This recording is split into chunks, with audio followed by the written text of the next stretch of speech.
Hi, thank you for watching. My name is Drew Heffelfinger, Financial Advisor at Acorn Financial. So today I want to share my thoughts on our financial journey. And in my career, I've worked with people of all ages, and I've found that our financial lives can really be divided, generally speaking, into three distinct phases. And the first one is castle building, followed by building the balance sheet, and lastly, preservation. So what I want to do is go through these three phases and share my experiences. So in castle building really starts with our first full-time job. We've graduated from school, and the theme here is that we want to buy things. We want to buy our car, we want to buy a home, we want to make renovations at home, we want to have an awesome wedding, we want to have children, we want to start navigating our student loans. We will start making strides in our career. We find out what works and what doesn't work from our own budgeting and savings perspectives. And since we're making all these big purchases in this castle building phase, cash is king. And having strong cash reserves builds greater flexibility for these things that we want to do. And I've worked with a lot of people in their 20s, and really we always come back to this one theme of cash and how to manage it. So I've built financial plans for people in their 20s, and the only focus that we have had is building effective cash management systems for these specific goals. For the down payment on a home, for that awesome wedding you've always dreamed of, and making sure that those cash management systems are effective, and then those goals are inevitably accomplished. So that's castle building. Next phase, we can breathe a little bit. Our house has now become a home.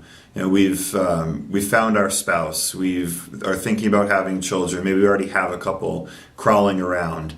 And one thing that reduces and changes in the building the balance sheet phase are those capital expenditures. There are no more home buying. There are no more putting large down payments down for other large expenses like cars, weddings, etc.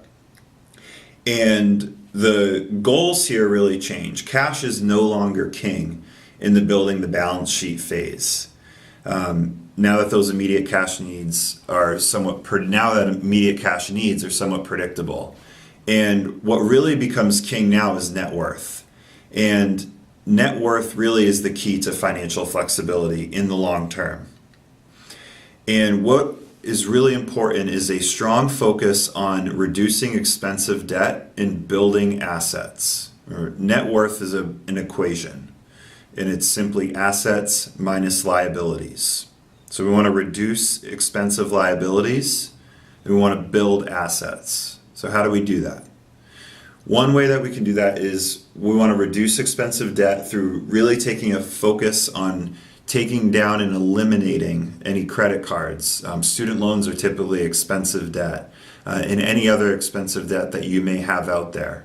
Perhaps it's a home equity line of credit, or other types of debts that you have existing. But reducing those debts with those high interest rates, because those high interest rates really eat away over time. The other side of the equation is building assets. So how do we build assets? It's really through hard, dedicated savings and investment.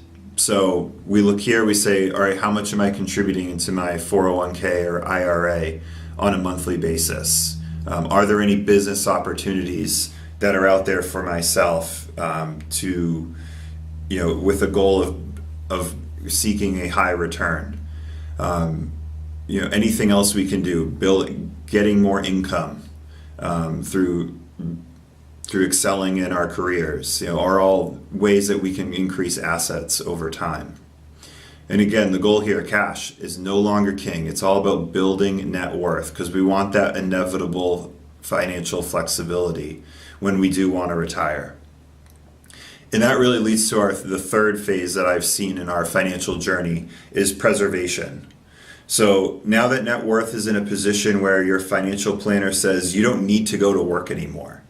And that's one of the favorite things that we do around here. Our best days in this office are not sometimes when our clients inevitably hang it up and retire and no longer go to work anymore. I think it's more as when we can tell them that they don't need to go to work anymore. We have a lot of clients who know that they don't need to work anymore, but they choose to do so anyways because it's a passion of theirs, it's social, and it's mentally stimulating. So they continue to do it anyways, knowing that if they ever did not want to go to work anymore, they don't have to.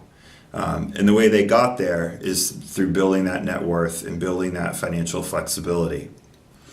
And in that preservation phase, strategy doesn't change too much, but there's a much greater focus on investment management. There's a much greater focus on building your retirement income strategy. We have a lot of different sources for retirement income, whether it's Social Security, whether it's withdrawals from your 401k IRA, or any other assets that you've built over time. How do all those pieces come together in the most effective manner that's going to help preserve your net worth, throughout the rest of your life? So those are really the three phases that we see over here in our own financial journeys. So again, we go through castle building, building the balance sheet, and then inevitably preservation. Thank you for watching, and thank you for sharing.